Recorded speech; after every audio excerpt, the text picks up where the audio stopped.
xətrinə dəymədən yaşamaq istəsəydik, dəvətdə onların xətrini nəzərə alsaydıq, mə amilnə bis sünnəti minəs sünən.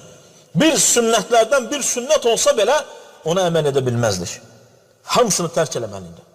Əgər insanların xətrinə dəyməmək halı ilə yaşasaydın, bu insanlara acıq gələr, doğru baxmazlar, cəmiyyətdə insanlar nə deyər deyə yaşasaydın, sünnətlərdən, Allah Rasulunun qoyduğu yoldan birini olsa belə əməl etməzdin. Hamısını tərk eləməliydin. Sonra sözlərindən biri də qardaşlar deyir ki,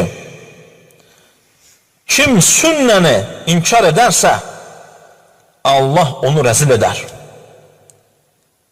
Başqa sözlərindən isə qardaşlarım buyurur ki, kim inatkarlıq edərək sünnəyə qarşı gələrsə, sən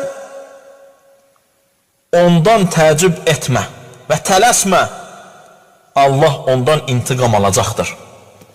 Kim sünnəyə qarşı inatkarlıq edərsə, tələsmə, gözlə, Allah ondan intiqamı alacaqdır.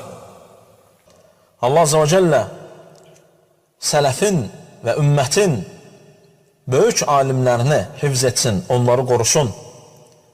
Bizlərə doğru düzgün şəkildə onlara tabi olub ardınca getmələrini Allah Azze və Cəllə bizə nəsib etsin.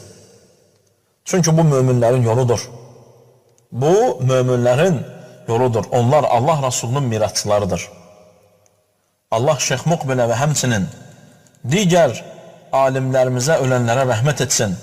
Sağ olanları Allah Azze və Cəllə həyatların dini üzərində uzatsın.